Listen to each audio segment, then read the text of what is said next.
Bueno, hay muchas definiciones. Podemos irnos a la clásica de Julián Juderías o a otras, la de Malvi, que es más breve, pero en fin, resumiendo mucho, digamos, la leyenda negra se construye a través de una serie de argumentos cuyo objetivo es, digamos, demostrar que los españoles han sido inferiores a otros pueblos europeos en las cualidades que consideramos en general de civilización, ¿no? Más intolerantes, más incultos, más bárbaros y también a partir del siglo XVIII atrasados con respecto a otros pueblos de Europa digamos, por leyenda negra entendemos todos los argumentos que se han construido para justificar esa afirmación.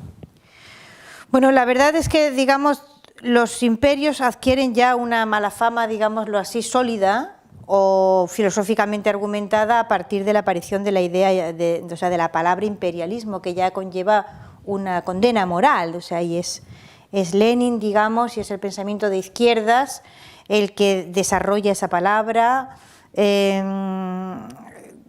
y si te fijas, en un momento determinado prácticamente sustituye a imperio, dice, no, se usa indistintamente, estudiamos el imperialismo, estudiamos los imperios sin darnos cuenta que cuando usamos el término imperialismo, esa palabra ya lleva consigo una condena moral. Es por definición, todo fenómeno de expansión es moralmente condenable, algo así, ¿no? Y no nos damos cuenta que en realidad imperialismo aparece para definir el fenómeno de expansión característico de finales del siglo XIX, que es el colonialismo, que no tiene en realidad nada que ver con los imperios, ni con el desarrollo de los imperios. Pero a fuerza de esta condena moral, que afectó, por ejemplo, a la historia de Roma y a toda la historia de Roma y del Imperio Romano que se escribe en el siglo XIX, no se ha desarrollado propiamente un estudio histórico digno de tal nombre alrededor de los imperios, digamos, como grandes construcciones políticas y de integración social a lo largo de los siglos, que han sucedido en distintos continentes a lo largo del tiempo, que obedecen en general a unas pautas comunes de desarrollo y que pueden ser muy bien identificados. Uno puede separar bastante bien lo que es un imperio de lo que es un fenómeno de expansión, que no es un imperio. No toda forma de expansión es un imperio. El imperio exige, digamos, aparte evidentemente de ese primer momento de expansión inicial, unos sistemas de consolidación, de integración, y suelen producir todos ellos cuando son realmente imperios, ¿entiendes? No una expansión cualquiera, periodos muy largos, pluriseculares, de paz, de estabilidad, crecimiento demográfico, integración de poblaciones. Fíjate, el imperio es casi lo único que ha sido capaz de superar la horda, la tribu o la nación, si quieres, ¿no? Haciendo convivir en un espacio común gente de distintas lenguas y de distintas religiones, en realidad, ¿no? Y podrías decir, no, el Imperio Español no corresponde a esto para aquello de las distintas religiones. No, es un error. El Imperio Español tuvo en su interior distintas religiones, se expandió por América, inició una labor de evangelización que nunca terminó en realidad, o sea, que produjo fenómenos de sincretismo religioso. ¿Durante cuánto tiempo convivió el catolicismo de los españoles con otras religiones de pueblos distintos que no eran todavía cristianos o estaban en proceso de evangelización?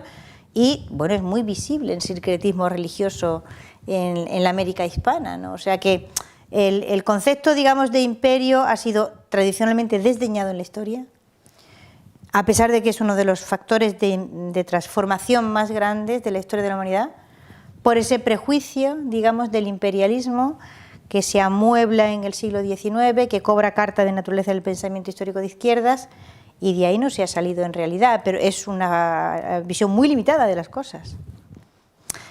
Si te fijas, digamos, una de las formas de integración de las poblaciones, un imperio arranca siempre porque un grupo humano se empieza a expandir. Esto ocurre muchas veces y en un continente es casi un fenómeno biológico, ¿no? Cada cierto tiempo, hay como una bacteria, ¿entiendes?, que inicia un movimiento en espiral de expansión. Raramente esa bacteria consigue, digamos, consolidar aquello y al cabo de 50 años, en general en menos de 50 años, los 20, 30 años, aquello se vino abajo. Pero hay ocasiones en que esto no sucede.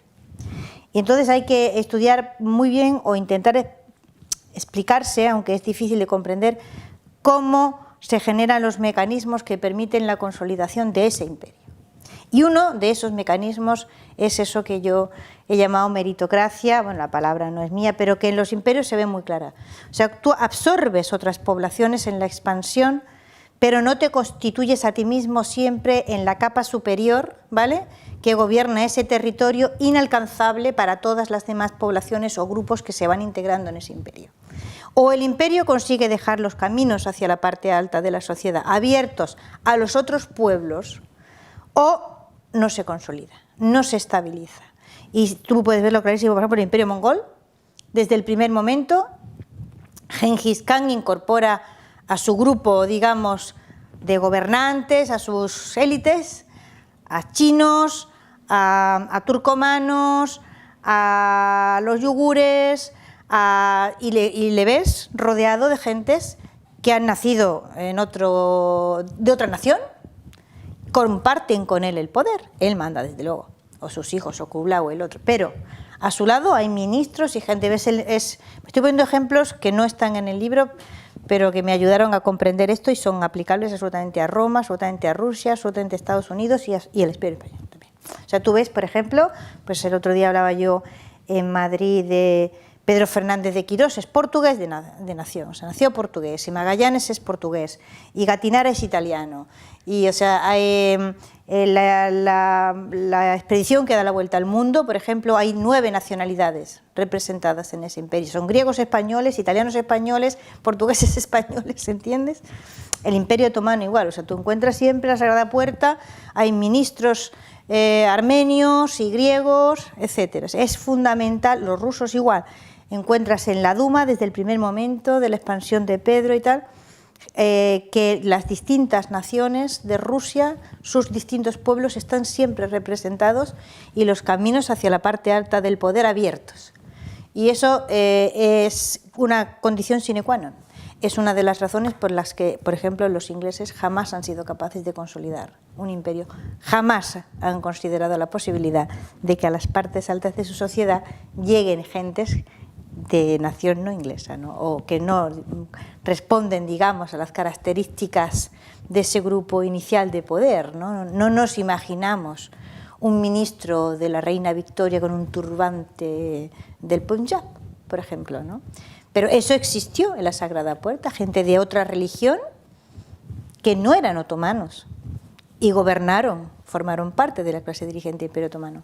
Y los rusos es clarísimo, Khrushchev no era ruso y no era ruso, en fin, Shevardnadze no era ruso tampoco y Stalin no lo era, o sea, eso se entiende muy bien si se ven de dónde han nacido.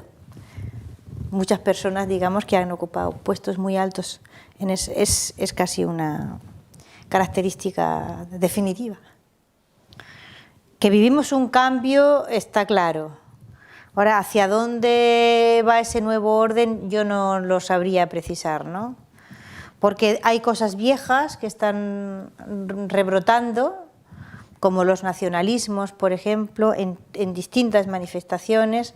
Hay una especie de dilución de las naciones, de las grandes naciones de Europa, y esto está pasando en España claramente, pero está pasando también en la Gran Bretaña, pero está pasando en Italia. Quiero decir, hay claramente en marcha un proceso de balcanización paneuropeo que asusta.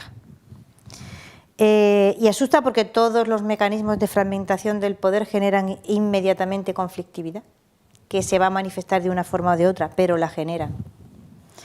Por otra parte, claro, en la Europa occidental, ¿qué va a pasar o qué podría pasar si los ladrillos con los cuales se ha construido la Unión Europea, primero la Comunidad Económica Europea, luego la Unión Europea, esos ladrillos son las naciones-estado, son los estados europeos? ¿Qué pasa si esos estados, esas unidades territoriales empiezan a generar conflictos? Es el fin de la Unión en muy poco tiempo. Y los acontecimientos recientes pues no animan al optimismo, toda vez que se demuestra que el supuesto vínculo de solidaridad a partir del cual se ha construido la Unión no tiene ninguna solidez. En el momento en que ha habido un conflicto serio dentro de una de las naciones de la Unión se está demostrando absolutamente incapaz de hacer frente de una manera racional, en defensa propia, ¿entiendes? No en defensa de España, sino en defensa propia. Es decir, cuando la Unión Europea demuestra, varias de las naciones de esa Unión, que no respetan sus propias leyes, las leyes comunes, las de la euroorden, por ejemplo, hasta el punto de que eso puede afectar gravemente a algo tan sagrado como es la integridad territorial. O sea, estamos no respetando algo tan básico como la integridad territorial de uno de los estados de la Unión y el derecho a defender esa integridad territorial, algo que hasta las naciones que no son aliadas deben respetar. Cuando no se respeta eso, pues dime tú a mí qué trayectoria puede tener la Unión Europea en 2 o 3 o 4 años vista. La cosa es muy grave, afecta gravemente a España, por supuesto, pero afecta absolutamente es un torpedo en la línea de flotación, absolutamente, y es tremendo, ¿no? Y el nuevo orden mundial, claro, esto ya es más complicado, porque yo creo que los Estados Unidos están todavía, digamos, en la fase del poder inercial, digamos, que los grandes imperios tienen a lo largo del tiempo, cuando ya han perdido capacidad de innovación y de generación realmente de nuevas realidades, lo sostiene largamente un siglo de poder que es pura inercia, digamos, lo que el barco lleva, cuando ya los motores están apagando, pero Estados Unidos tiene todavía una trayectoria larga, ¿no? Y está claro que los chinos van a decir algo, pero los chinos son poco expansivos y poco dados, digamos, a la mezcla en general, ¿no? Y luego yo tengo la sensación de que en el mundo de habla española se está produciendo una especie de movimiento magmático que tardará bastante tiempo en dar la cara, porque, digamos, los movimientos caóticos y los movimientos en general en el mundo de habla española, en España entre ellos, pero no especialmente, o sea, como todos, van de abajo arriba. Digamos, como las élites desertaron hace 3 siglos de ocupar, digamos, de una manera responsable una posición dirigente. Cuando uno ve las élites, los ingleses, digamos, los pueblos anglosajones, ven sus élites para dónde van y ellos van detrás. Pero los pueblos de habla española no funcionan así, los movimientos son magmáticos, van de abajo para arriba y no sabemos para dónde va, pero yo tengo la sensación de que algo grande e importante se está moviendo de abajo hacia arriba y tardará un tiempo en coger forma, pero la cogerá antes o después, ¿no? Falta ver, digamos, cómo eso se traducirá políticamente en algo. No lo digo solo para España, digo para España y para las naciones que hablan español al otro lado del mar, que en general tienen historias paralelas, no hago más que decirlo siempre, pero casi nadie se da cuenta de eso. Pues eso lo llamé así un poco para hacer el chiste también, ¿no? Y por darle a algunos conceptos un nombre simpático o que fuesen fáciles de recordar.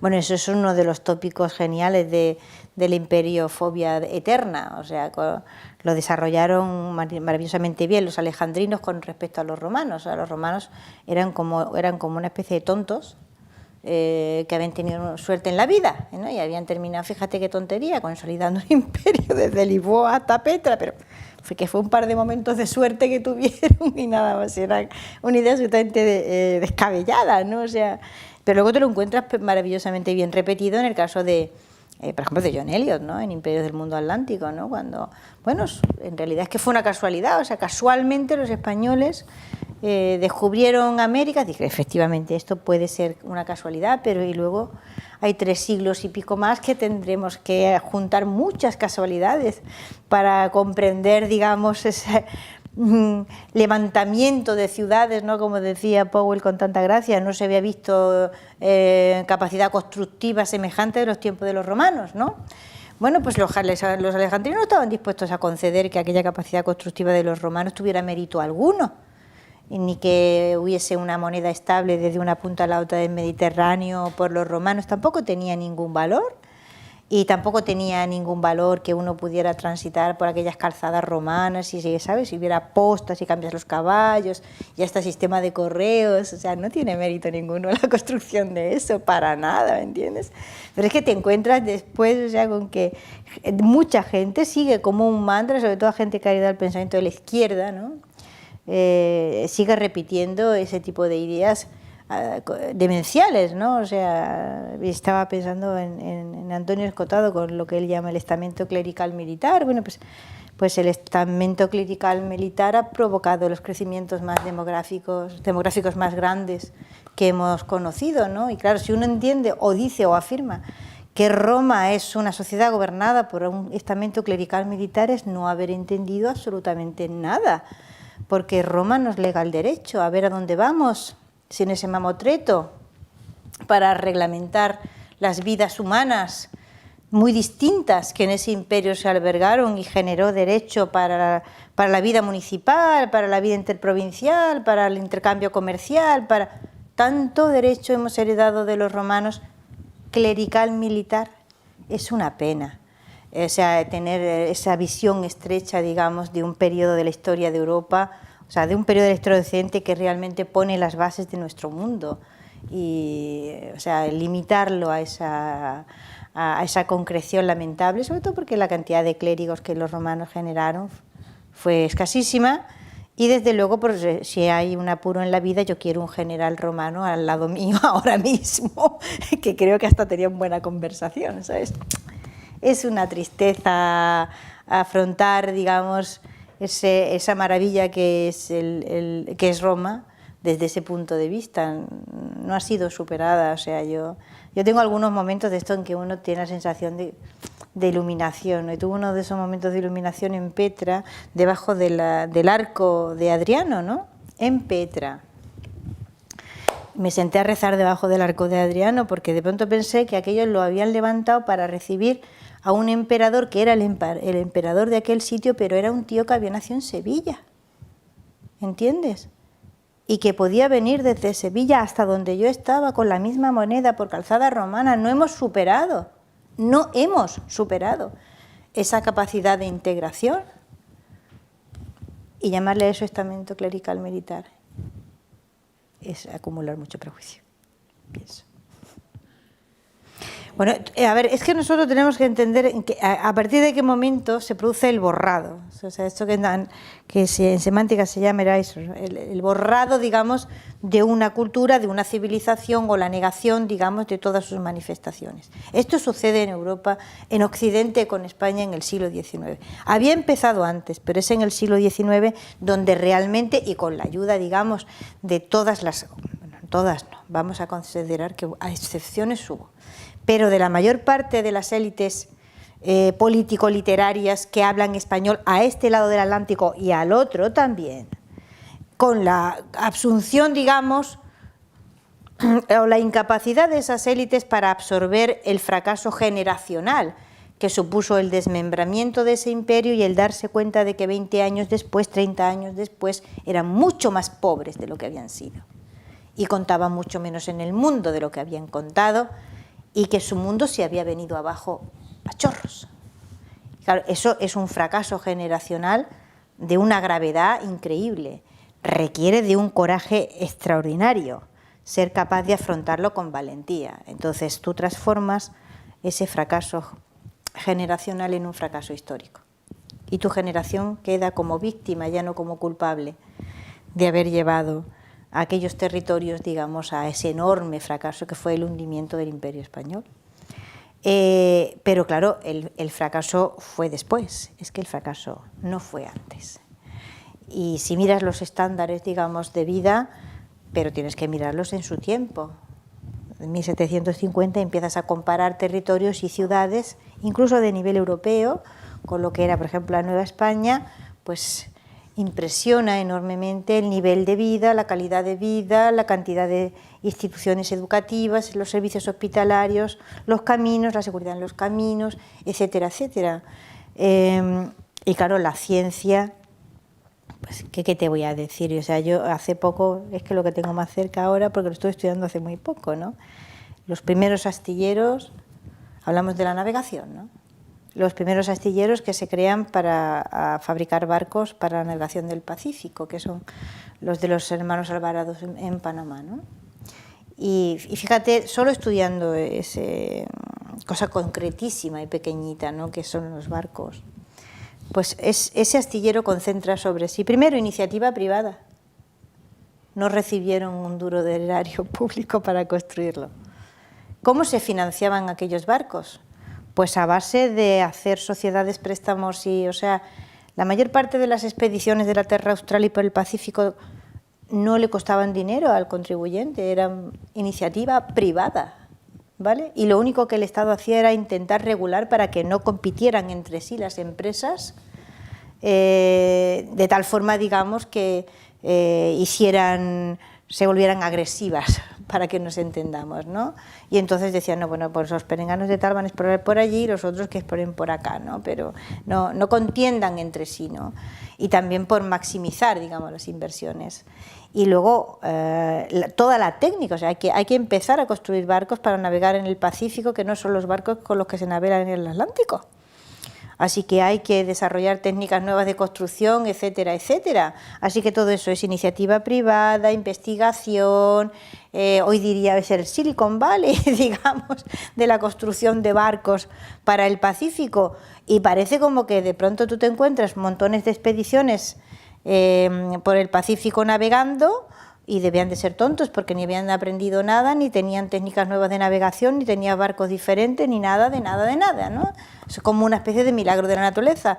Y te das cuenta de que están haciendo 2 siglos antes de que Cook fuera capaz de llegar a la Salomón, por ejemplo, pues lo tenían ya bastante controlado el territorio, la mar aquella, y sabían por dónde iban y por dónde venían, ¿no? Y cuando te pones a pensar que los ingleses han necesitado 2 siglos para dominar, digamos, las técnicas que permitieran a los españoles llegar a finales del siglo XVI a las Islas Salomón o a las Marquesas, ¿no? Pero no había ciencia, ¿no? Ni había conocimiento, ni había iniciativa privada, que los españoles estaban todos atontados y no sabían manejar el dinero, ni tenían capacidad financiera, sobre todo desde que se fueron los judíos, que ese es otro que me encanta a mí, que como se fueron los judíos en 1492, pues a partir de ahí los españoles, que ya eran tontos, no teniendo judíos que manejaran el mundo financiero, pues se estrellaron para siempre y debieron de tener 3 siglos de vida inercial. No se sabe cómo, ¿verdad?, fueron capaces de mantener cosa tal como el real de A8, única moneda, todavía no ha sido superado por el dólar, el real de A8, como moneda de uso internacional incontestado durante varios siglos. Fíjate, vamos, que creció debajo de un aguacate el real de A8. Hay tonterías, ¿sabes lo que te quiero decir? O sea, cuando ves esas monedas chinas funcionando por los estrechos hasta finales del siglo XIX, o sea, cuando ya el imperio no existe, todavía esa moneda representa un poder tan estable y tan consolidado. Las ves, me las mandó el embajador de China una fotografía, ¿no? El real de A8 con los sellos chinos puestos encima, moneda que circulaba por Cantón. Todavía eso no ha sido superado por el dólar, o allá, bueno, digo, en longevidad, ¿no? Llegará un momento en que quizás el dólar lleve tanto tiempo como moneda de intercambio internacional, pero en longevidad no ha sido todavía superado, pues, y pensamos que eso es un producto de la naturaleza, o eran tontos los chinos, o cómo lo explicamos, si eso es el resultado de la incapacidad para el comercio, para la gestión financiera, no sé, creo que es que nos hemos creído cualquier cosa realmente. O sea, ese gran fenómeno para mí es el fenómeno ese de la credulidad, es lo que estoy estudiando ahora. O sea, cómo se produce esa gran credulidad de que te obliga a no ver lo que delante de los ojos tienes, porque es que está delante de los ojos, ¿no? Bueno, digamos, contra el imperio español nace la propaganda. La propaganda es un fenómeno, a ver, no es que no hubiese fenómenos de tipo propagandísticos antes, pero la propaganda como tal, o sea, organizada, sistemáticamente concebida, con sus tópicos articulados y su haber, en los 3 primeros meses esto, y después lo otro, y vamos a concentrar toda la potencia de tiro aquí, y de esa forma eso se crea contra la hegemonía española, y se crea en 2 ejes fundamentales. Luego vienen los ingleses y chupan rueda, pero digamos, los 2 ejes fundamentales son Wittenberg y Dillenburg, o sea, donde vive Martín Lutero y donde tiene su asiento el núcleo, digamos, de la propaganda orangista, que es un genio, Guillermo de Orange, o sea, quitarse el sombrero todo el mundo. Guillermo de Orange está inventando una cosa que no existía. Es cierto que aprende del grupo, digamos, de Wittenberg, ¿no?, en Alemania, donde Lutero, que tenía sus momentos de genialidad, pero se ha rodeado de gente esplendorosa, como los Cranach y buenos impresores, etcétera, etcétera. bueno, no inventó el mundo. Cranach es un genio de la imagen, es un genio de la imagen. Y claro, a partir de ahí, digamos, aparece esta cosa de las hojas volanderas con imágenes escatológicas y muy impactantes. En realidad, ¿cómo te venden un perfume? Con una imagen que te echa para atrás, que te obliga a reaccionar, que no puedes olvidar. Y a eso, ¿qué haces? Le sumas un eslogan. Jopa, es lo que llevan las imágenes estas de Cranach en las hojas volanderas, ¿sabes? Pareados, 2 versitos, 3 versitos, cancioncillas, coplillas. O sea, es un mecanismo absolutamente fantástico ver cómo aparece y va creciendo. ¿Contra qué? ¿Su tema cuál es? Contra ese imperio en expansión. Ese imperio no entiende nunca cómo funciona ese mecanismo, por varias razones. Primera, porque los imperios en general están en su cosa de la construcción y de la organización de la realidad.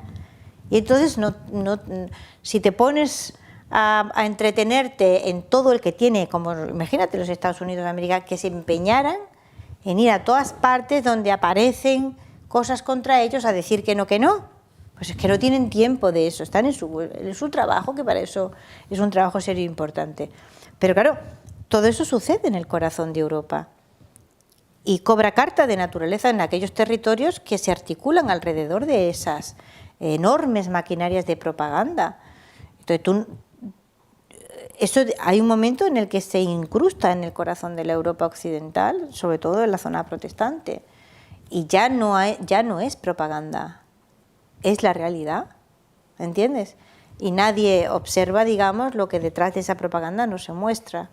Por otra parte, es un problema filosófico, yo lo considero un problema filosófico. O sea, los pueblos de cultura católica son fundamentalmente aristotélicos, o sea, y los aristotélicos con el lenguaje tienen una relación totalmente distinta a la de los platónicos, que son, Martín Lutero es un agustino, ¿no? O sea, el pensamiento platónico, que es de una naturaleza completamente diferente. Su relación con el lenguaje es otra totalmente distinta. La realidad es una cosa, el mundo del pensamiento es otra. Mientras que en el mundo de los católicos, digamos, res y verba son 2 cosas que tienen que ir juntas y encajar. Y todo el esfuerzo de pensamiento es a que esa coincidencia se produzca. El lenguaje no debe estorbar el conocimiento, su función no es esa. Mientras que en el mundo protestante eso funciona a un nivel totalmente diferente. O sea, cuando Martín Lutero dice que lo que él reivindica es la libertad religiosa, es la perversión absoluta de los conceptos, ¿entiendes? ¿A qué le estás llamando tú libertad? Estás usando la palabra libertad para la negación absoluta de la libertad, así que es obligar a determinadas personas, a la gente, a los pueblos, a cambiar de religión porque su Señor ha dicho que Él se cambia de religión. Vamos, su Señor se cambia de religión, entre otras cosas, porque confisca las propiedades de la Iglesia, las confisca y se adueña de ellas, y si era rico lo va a ser más. Él tiene sus razones, pero esos pueblos no tienen ninguna. Y a que un señor, a que yo teológicamente justifique eso, y a eso tiene un nombre latín, que es cuius regio eius religio, a eso yo lo llamo libertad religiosa, es una perversión. En el mundo católico a eso no se le llama libertad, pero ni lo pretende, ¿entiendes? Es que el asunto está en que, digamos, en el lado católico nadie se le ocurre decir que defiende la libertad. Claro, es que no la defiende, pero nosotros tampoco. En absoluto, ¿entiendes? Pero, digamos, la utilización, digamos, de esas palabras sagradas por nuestra cultura, hay un momento en que las palabras dibujan una realidad, y esa realidad el católico no acaba nunca de entender bien que realmente lo que se ha producido es un descoyuntamiento entre las palabras y la realidad, entre res y verba, y va detrás de las palabras y se deja engañar por ellas, sin ver lo que realmente está sucediendo en cada uno de los territorios y sin entretenerse en estudiar que realmente los niveles en la vida de intolerancia religiosa que se vive en los territorios protestantes son mucho mayores que los que existen en las sociedades católicas. O sea, que hasta el 76, creo, en aquella Suecia que nos enamoraba y nos mandaba las suecas a Torremolinos y andaban aquí todos como locos con esas suecas, hasta el año 76, en Suecia un católico no podía ser funcionario del Estado por ser católico. Eso se lo dicen a un español Es decir, que en España, hasta el año 76, un protestante, si es español, no puede ser funcionario del Estado, inconcebible. Eso es inconcebible. Desde el siglo XIX no tienen vetado ninguna clase, ni en la milicia, ni en opositar a la función pública, nada. Entonces, que nos hayamos creído que esos territorios, digamos, en ellos había más espacio a la libertad o a la tolerancia, es un disparate, es el producto de haber siempre oído las palabras, pero nunca haber ido a ver en la realidad en qué se había materializado eso, ¿no? Que tampoco había mucho que investigar, porque son leyes vigentes. O sea, que en Dinamarca a los católicos les confiscaban las propiedades, o sea, no tenían derecho a la herencia. Hasta el siglo XIX, muy avanzado el siglo XIX. El católico tenía lo que tenía durante la vida y no podía dejar herencia a sus hijos. Claro, luego nos extrañamos que los católicos fuesen más pobres y de ello extraemos teorías fantásticas como las de Max Weber, ¿no? Que es que hay una ética, al parecer hay una ética que justifica, digamos, esa capacidad para el desarrollo de la riqueza y el lucro, ¿no? No, pero tú quitas la ética y sobre todo quitas las leyes que han dificultado no solo la educación de los católicos, sino el desenvolvimiento económico de sus empresas, y han evitado incluso que sus hijos puedan salir fuera de las naciones en las que había enormes restricciones. Esto en Holanda, a los hijos de los católicos no se les daba permiso para salir fuera a estudiar. Y nada de eso se ha considerado un fenómeno de intolerancia religiosa. Es una barbaridad. Sí, es que fueron guerras civiles. Por una razón muy simple. Porque, digamos, si tú tienes los territorios de población católica, que se hagan protestantes supone un... ¿Entiendes? Tienes que llevar la gente desde aquí hasta aquí. Hay un cambio que tú tienes que provocar. Pero en el otro lado, es que la gente tiene que dejar de ser una cosa para ser otra. No sé si me explico. No es lo mismo. No es lo mismo que donde todo el mundo es católico, hay que hacer que la gente cambie para que sea protestante, pero todo el mundo no era protestante en el otro lado. O sea que tienes que conseguir la migración forzada de una parte mayoritaria, y nunca fue mayoritaria. Entonces, ¿qué fue lo que esto provocó en un primer momento? Tremendas guerras civiles en el seno del Sacro Imperio, pero también en la Gran Bretaña. Es decir, ¿qué son las guerras jacobitas en realidad, ¿no? Sino guerras de religión camufladas, o sea, llamadas guerras de religión o guerras dinásticas, pero en realidad son guerras civiles. ¿Cuántos levantamientos hubo bajo el reinado de Isabel? Creo que son 17 levantamientos, 17 rebeliones, la mayor parte de ellas porque la gente no quiere así de pronto cambiar de religión, así de repente no acaban de verle aquello la ventaja, ¿no? Y así sucesivamente. Ahora, son 2 siglos de guerras de religión que supuestamente tienen que ver con la intolerancia católica y que te pones a mirar guerra por guerra y te das cuenta de que son guerras civiles en los distintos territorios, con distintos juegos de alianza, y en realidad hay un momento en que los católicos han emigrado, o sea, ya los españoles ya no pelean allí ni nada, y las guerras siguen. O sea, además luego las facciones protestantes contienden entre sí de manera brutal por el dominio de determinadas zonas del Sacro Imperio, de determinados lugares, ¿no? Por ejemplo, los escoceses se niegan a ser anglicanos, no quieren ser anglicanos, o sea, se hacen calvinistas, presbiterianos, para no ser anglicanos, para no pertenecer a la misma iglesia, ¿no?, que los ingleses, ¿no? Con lo cual, claro, las iglesias nacientes proyectan conflictos interiores gigantescos, y si tú te empeñas en estudiar toda esa conflictividad desde el punto de vista religioso, 3 estrellas y no entiendes nada. Tienes que buscar, digamos, qué es lo que subyace por debajo de las palabras para comprender toda esa enorme conflictividad, ¿no? Lo que ocurre es que si tú transformas todo eso en una guerra de religión, oye, hay una nobleza en aquello, ¿no? Parece que se pelea por ideas, ¿sabes? Parece que se pelea por una concepción, luego aparece esta cosa maravillosa, esos iconos, ¿no?, de libertad de conciencia, libertad religiosa, y ese tipo de... que ennoblecen cualquier causa. Pero te pones a mirar por abajo, qué es lo que realmente ha provocado esos conflictos, y no hay ni un gramo de libertad de conciencia, ni un gramo de libertad religiosa, ni nada que se le parezca. Son otras cosas, ¿no? Tiene que ver, digamos, con la construcción de esa visión según la cual el catolicismo es intolerante y es asfixia la libertad. Entonces, nada venía muy a mano la existencia, digamos, de una institución organizada, jerarquizada, cuyo objetivo es efectivamente velar porque en el catolicismo no haya desviaciones de tipo herético.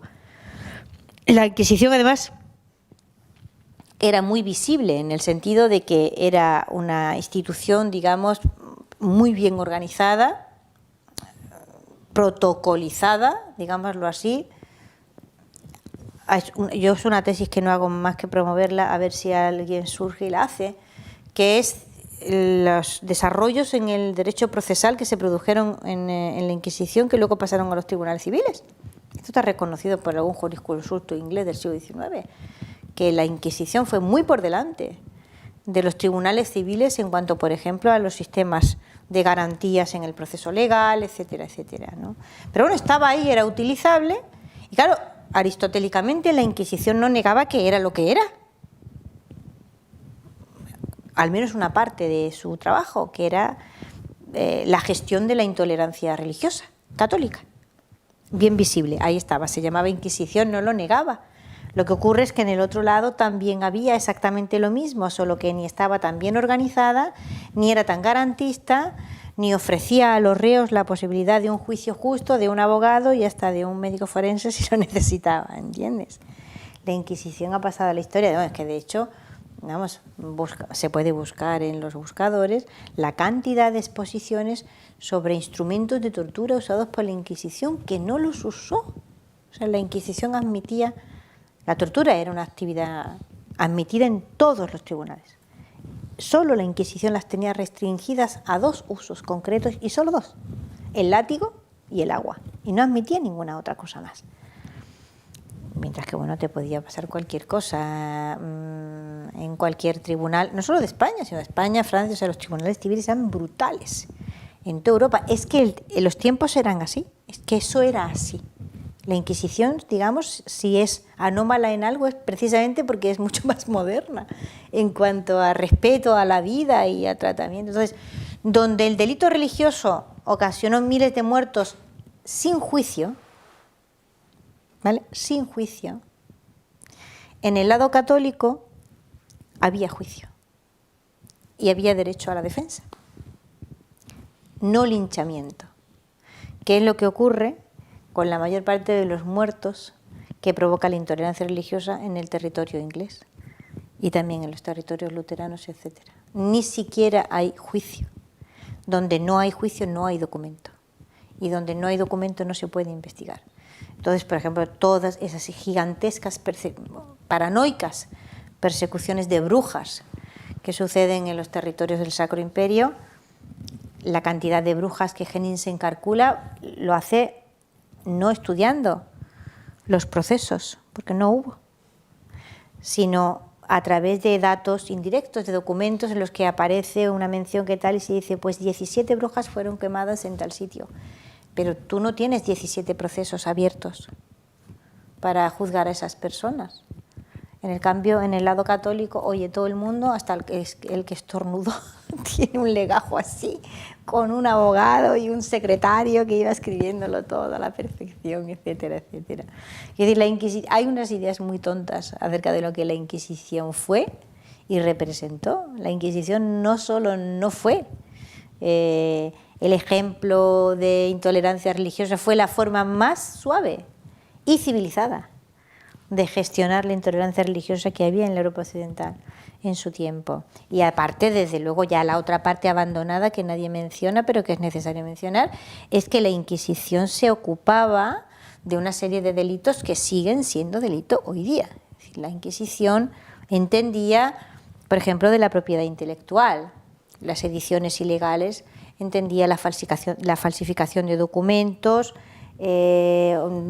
entendía, por ejemplo, y hay investigaciones estupendas de la Inquisición sobre las falsificaciones de moneda, por ejemplo, las grandes falsificaciones de moneda que hubo, que eran muy peligrosas, porque el real de A8, ¿sabes?, lo ponían en peligro, y entonces hubo 2 o 3 investigaciones transatlánticas absolutamente fantásticas, y eran los inquisidores los que se encargaban de... O sea, que no andaban por ahí, ¿sabes?, matando gente y buscando brujas, sino investigando de dónde salían aquellas monedas.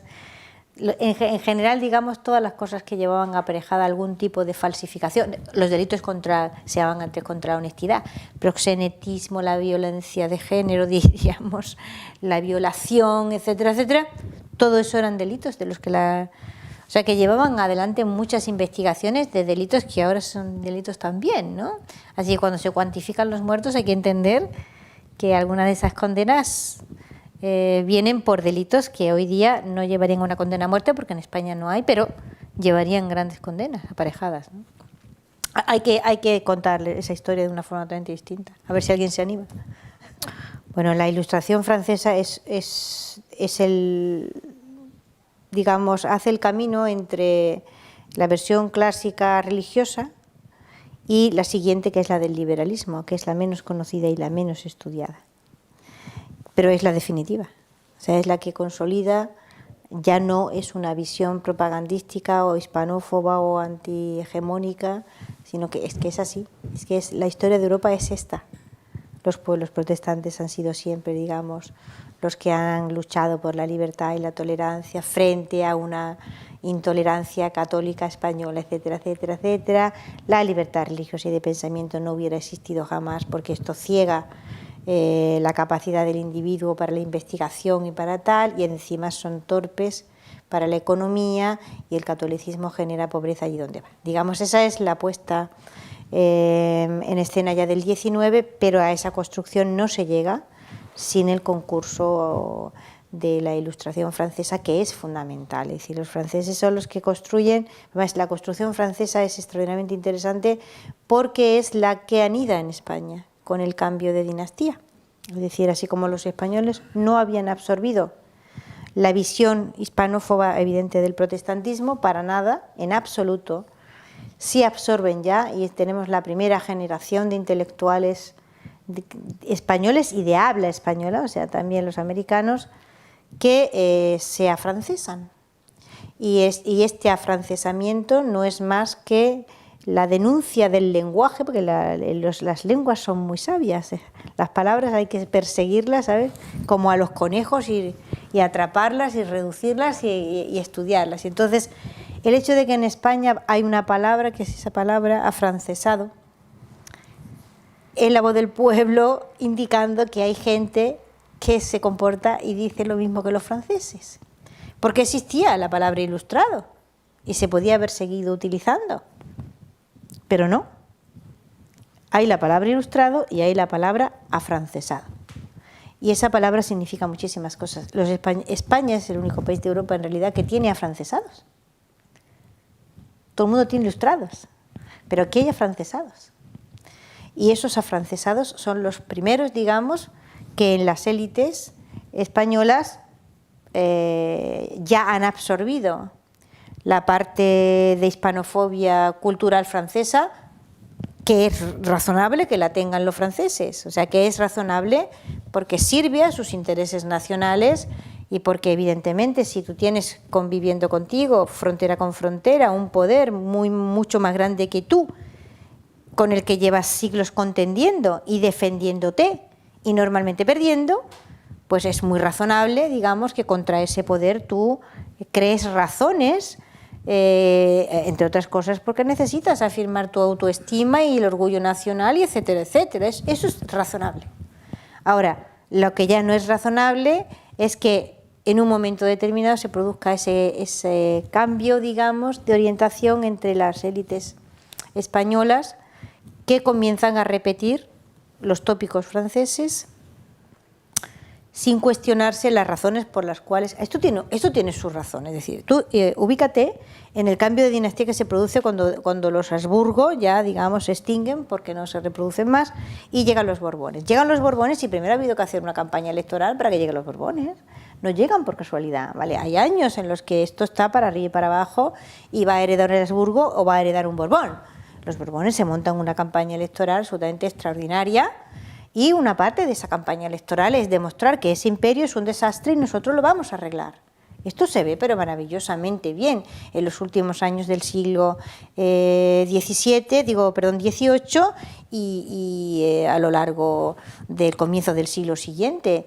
Y luego esa propaganda, una vez que llega el primer Borbón, continúa. Es decir, qué mal está todo y qué bien que hemos llegado nosotros, lo vamos a arreglar. O sea, la visión, por ejemplo, que toda la historia de Europa, pero y de España también, tenemos del último de los Habsburgo, es un disparate. O sea, Carlos II fue un buen rey, un bastante buen rey. Y este nombre con el que ha pasado la historia, Carlos II el hechizado, esto es un episodio que duró un fin de semana. O sea, que casi 25 años de reinado estén teñidos por una tontería que le dio a un confesor de la Capilla Real, al que el rey finalmente terminó mandando a freír monas y se acabó. O sea, 25 años de reinado por algo que duró tan poquísimo tiempo, pero es que los franceses aprovecharon aquel episodio para teñir todo el reinado de Carlos II de esa imagen, ¿sabe?, de tiniebla, negritud, decrepitud, etcétera, etcétera. Pero resulta que Carlos II... Bueno, es cierto que era un hombre enfermizo, muy enfermizo, y que pasó la mayor parte de su vida unas veces muriéndose por unas cosas y otras por otras, ¿no? Ahora se está estudiando, digamos, qué tipo de enfermedad tenía, si era una enfermedad de tipo autoinmune, en fin. Pero no era tonto, ni un incapaz, ni fue un irresponsable. Y a lo largo de su reinado ocurrieron algunas cosas realmente extraordinarias, que, bueno, en el 80 y tantos, Teófanes Egido, que publica una investigación sobre el motín de los gatos, que es realmente el punto clave que provoca el cambio de dinastía. En esa fecha se queja de que no haya habido una monografía general abarcadora sobre el reinado de Carlos II, absolutamente abandonado. Y hemos tenido que esperar hasta bien avanzado el tercer milenio para que y han aparecido ahora varias monografías medianamente sólidas. Fíjate que ¿cuántos siglos estamos hablando? Estamos hablando del 18 entero, del 19 entero, del 20 entero, 3 siglos esperando que alguien se ponga a estudiar el reinado de Carlos II, no como lo presentaron los franceses. Y te voy a dar un dato nada más, y con esto acabo el reinado de Carlos II. En el reinado de Carlos II se produjo en lo que se conoce como la primera deflación controlada que sepamos en el occidente europeo. Fenómeno de inflación, lo cuento rápido, que viene del barroco. Por muchas causas, digamos, hay en Europa un fenómeno de inflación en distintas monedas muy complejo. Pero, en fin, nosotros a lo nuestro nos concentramos, y es que en España ese problema de inflación lleva ya tiempo existiendo y, evidentemente, esas inflaciones descontroladas son un problema económico serio. Carlos II, como pasó su infancia especialmente muy enfermo, fue un niño muy enfermizo, lo fue toda la vida, pero bueno, para estar siempre muriéndose llegó a una cierta edad. Él tenía esta cosa de no haber recibido una educación o una formación como él pensaba que un rey, que un Habsburgo debía tener. Pero tuvo siempre la claridad de cabeza suficiente como para rodearse de la gente mejor que supo encontrar. Y no se dejó manipular nunca. Y entonces reúne a Oropesa y a un consejo de economistas verdaderamente excepcionales y se organiza la primera deflación controlada y exitosa de la Europa occidental. No solo se consigue controlar la inflación y reducirla, sino que además el problema siguiente de eso era, bueno, si tú deflacionas, te puedes encontrar con que te vas a encontrar con que los ingresos del erario público disminuyen radicalmente. Y entonces la deuda soberana te puede llevar a una quiebra, porque te vas a tener que endeudar para compensar lo que dejas de recaudar. Así que era una maniobra económica tremendamente compleja, la deflación sin reducción de ingresos en el erario público. Oye, se consiguió. es un fenómeno, digamos, de arquitectura económica para ser los más torpes en la finanza de la historia de Europa, no estuvo mal. Hasta el punto de cuando llega el Borbón, cuando llega Felipe V, y alucina, porque se encuentra con que tiene superávit. El que viene de la corte francesa eternamente en quiebra, como consecuencia de aquellos lujos pantagruélicos de Luis XIV, que no fue capaz, digamos, nunca de expandirse, pero de construir palacios compulsivamente, ¿no? Pero en quiebra constante, hasta la siguiente, la heredan varias generaciones de reyes franceses y aquí termina en el baño de sangre de la Revolución Francesa, ¿no? Que no viene de otra cosa más que del endeudamiento perpetuo. Claro, como viene de la corte francesa y está acostumbrado a aquel barullo continuo de los empréstitos y los reempréstitos y las renegociaciones de préstamos, llega a Madrid y se encuentra que tiene superávit, no se lo cree. Se la gastó en 10 años, claro, evidentemente. Quiere decir que hasta ese punto, digamos, la visión de la Ilustración francesa y de Voltaire es una cosa, merece una monografía él solo. O sea, cuánto ha contribuido Voltaire mintiendo de manera consciente y deliberada, y no se puede llegar a otra conclusión, toda vez que la mayor parte de sus dineros se los llevó a Cádiz, ¿vale? Y los invirtió en la casa de contratación y no lo dejó en sus colonias francesas y no se los llevó a las inglesas. Si los trajo a Cádiz es porque en Cádiz estaban más seguros y le daban más rentabilidad. Pero tú lees a Voltaire y lo que te cuenta del Imperio Español es una cueva de ladrones. O sea, es el horror es un espanto absoluto.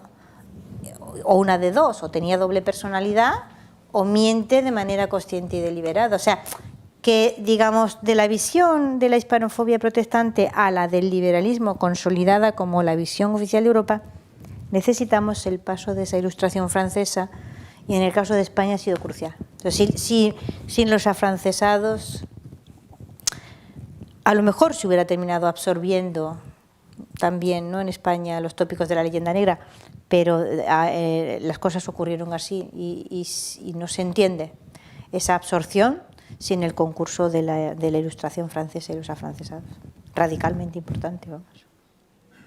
Bueno, conforme el racismo científico, digamos, se va desarrollando como teoría en Europa, los españoles se convierten en el ejemplo, digamos, de qué es lo que le pasa a los pueblos que no mantienen su pureza racial. O sea, como la raza, digamos, el tronco ario este era el bueno, el de la sangre buena, el que lleva aparejada la iniciativa, la inteligencia, todas las cosas, las cualidades superiores. Pero claro, todo injerto en ese tronco que haya venido de fuera es ir pervirtiendo. Entonces los españoles ya tenían un problema, porque ya, digamos, desde el 14 se les está acusando de tener contaminación semita, de haber, bueno, a los textos de los nacionalistas catalanes me remito todavía vigentes, ¿no? El español está contaminado de semitismo y sobre todo su sangre está contaminada por haberse mezclado con los moros y los judíos. O sea que ya, digamos, venía de atrás esa acusación de impureza racial. Pero claro, el racismo no se había todavía adornado de un aparataje científico con lo de los cráneos y la frenología y todo eso, ¿no? Pero cuando se hace esto en el siglo XIX, encima esto viene a coincidir, no sé si casualmente, con el desmembramiento del Imperio Español, con lo cual, claro, ya es la prueba del algodón, ¿no? ¿Qué le pasa a la gente que no mantiene su sangre aria pura, digamos, en condiciones?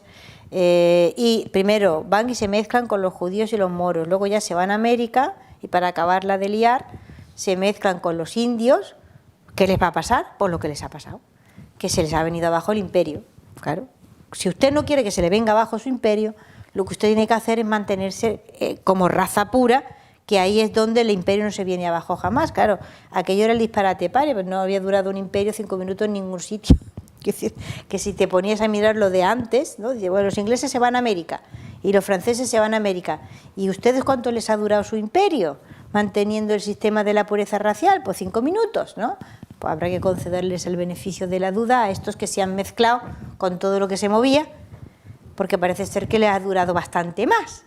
Bueno, estas son las construcciones europeas estas. Como estamos acostumbrados a querernos tanto los europeos, no nos damos cuenta de la cantidad de tonterías que hemos ido diciendo a lo largo del mundo. Entonces, bueno, esto está en el Mein Kampf, caray, es que está en los textos fundacionales del racismo, está esta idea de que los españoles son la prueba definitiva de que en cuanto la sangre noble, sangre aria, germánica, estupenda, la mezclas con lo que pillas, el desastre sobreviene de una manera inmediata. Pero vamos, que esto lo repiten también historiadores e intelectuales americanos como Vasconcelos, por ejemplo. Vamos, que esto era, en aquel momento era la explicación FETEN, era la explicación científica. ¿Qué es lo que ha pasado? Porque no hemos respetado las reglas de la pureza racial, que es lo que provoca, digamos, el mejoramiento humano y tal. Ahí están los españoles. La prueba definitiva.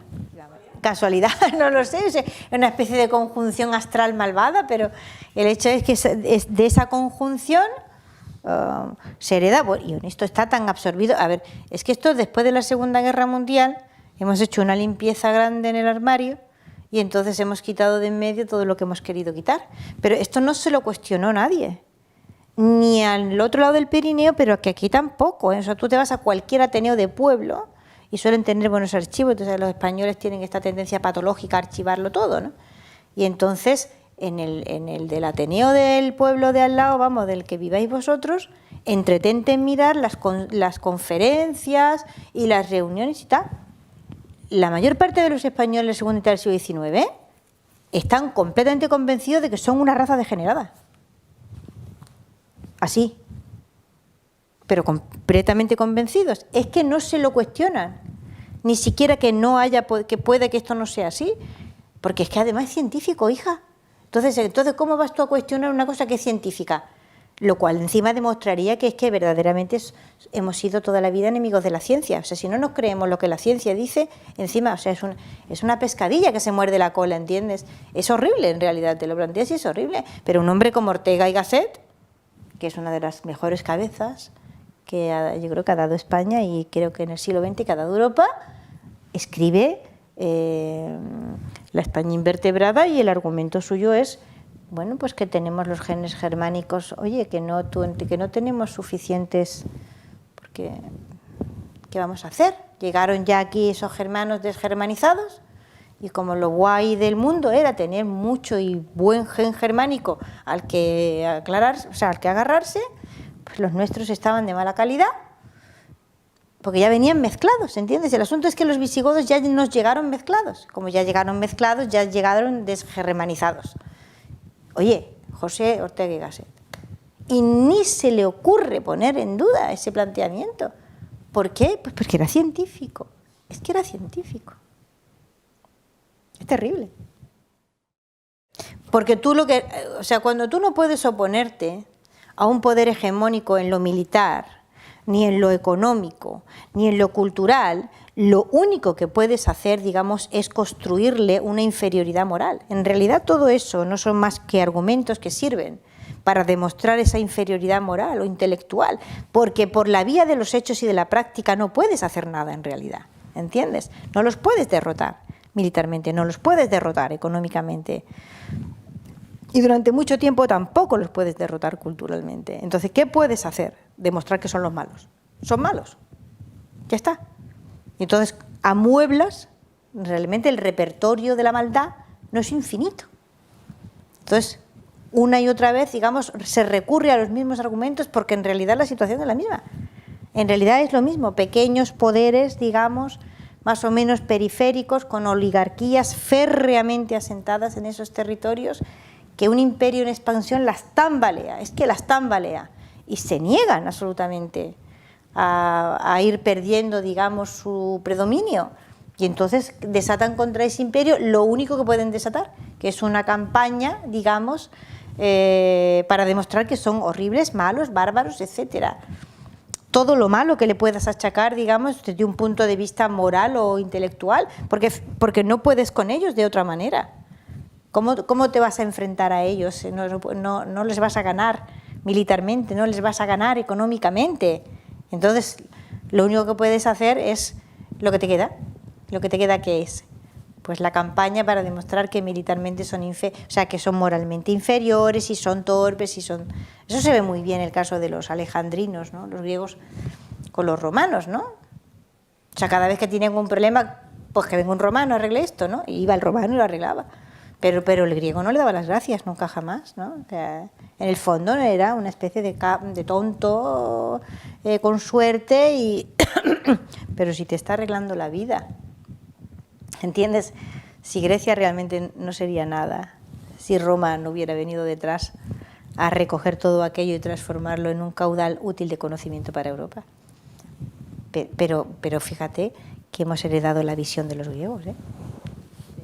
Mucho más. A ver, no todos ni de una manera generalizada, pero hay que reconocer que realmente las mejores y las aportaciones más contundentes han venido de los historiadores norteamericanos desde después de la Segunda Guerra Mundial hasta ahora. Este asunto no hubiera avanzado, o sea, primero fíjate la anomalía que supone que el tema de la leyenda negra, que es cierto que Julián Juderías es el primero que abre camino ahí, pero desde entonces ha necesitado siempre de historiadores extranjeros. O sea, el siguiente avance lo da un sueco, nuestro amigo y admirado Arnoldson, y después, digamos, otro norteamericano que es Malby, y sigue más norteamericanos como Powell. Y dice, entre el año 14 y la aparición, por ejemplo, del texto de García Cárcel en el 92, fíjate la barbaridad de años en que este asunto ya se sabe que es muy importante, además, no solamente por lo que ha deformado la imagen de España y del Imperio Español, sino por lo que ha deformado las imágenes de otras naciones de Europa, que también están deformadas, en positivo, pero deformadas. Y sin embargo, los historiadores españoles brillan por su ausencia, ¿no? Y en los últimos tiempos, o sea, los trabajos de Dandelé, por ejemplo, sobre la Roma española, etcétera, etcétera, a mí me parecen esenciales. Quiero decir, que es que yo creo que sin el empuje de los estadounidenses, este tema se hubiera muerto, históricamente. Posiblemente se hubiera muerto. Sí, estoy optimista porque creo que ellos van a seguir, entre otras razones, pues porque tengo la sensación, o sea, como la tuvo Powell y antes la tuvo Melville, que los estadounidenses, en cuanto se acercan al problema de la hispanofobia, encuentran un aire de familia con lo que le ocurre a su propio país, que les resulta muy clarificador, ¿no? Y en ese sentido soy optimista, porque pienso, digamos, que los historiadores norteamericanos se sienten reflejados en la historia de España y hasta cierto punto han tomado lecciones, o sea, les ha ayudado a comprender un poco el proceso de su propio país o la evolución de su propio país. Y eso lo dicen, o sea, varios de ellos, o sea, no es solo uno, o sea, lo dice Dandelé, lo dice Malby, lo dice Powell. Todos en algún momento han visto, digamos, ese juego de espejos y han comprendido, digamos, que la propaganda que rodea a Estados Unidos se parece enormemente a eso de la leyenda negra que le pasó a los españoles, y que realmente solo Estados Unidos es un imperio global de características semejantes a lo que fue el Imperio Español, y que no es el Imperio Británico con el que ellos tienen semejanza, sino que en realidad en la Europa Occidental solo el Imperio Español ocupa una posición semejante a la que ellos ocuparon, ¿no? Y en ese sentido creo, por eso tengo esperanza de que los norteamericanos den más fruto, creo que van a dar más fruto. Me imagino que habrá discrepancias, pues eso es razonable y hasta enriquecedor, o sea, no hay nada más aburrido que la unanimidad, ¿no? No sé, es como de celosos de sus predios gremiales están los historiadores. Yo tengo clarísimo, he sido toda mi vida eso que en inglés se llama un outsider, y lo he considerado siempre una gran ventaja en mi vida. Y no me apetece para nada incluirme en ninguna clase de grupo gremial más o menos organizado, y no está de moda, pero a mí me gusta ser marginal. Que digo, es que yo no creo, esto que se haya perdido últimamente el derecho a la marginalidad y que tiene uno que estar integrado en algo por narices sí o sí, me parece una tristeza enorme. O sea, que siempre ha habido, como decía el alemán, ¿no? Es el francotirador, ¿no? Siempre hay alguien que se sale un poco por la vía tarifa o por la tangente y habrá que dejarlo a ver si alguien existiera así. Yo desde luego no voy a integrarme en ninguna clase de grupo, ni gremial ni no gremial, porque no tengo vocación, porque me asfixio y porque me aburro con ostra, vamos, francamente.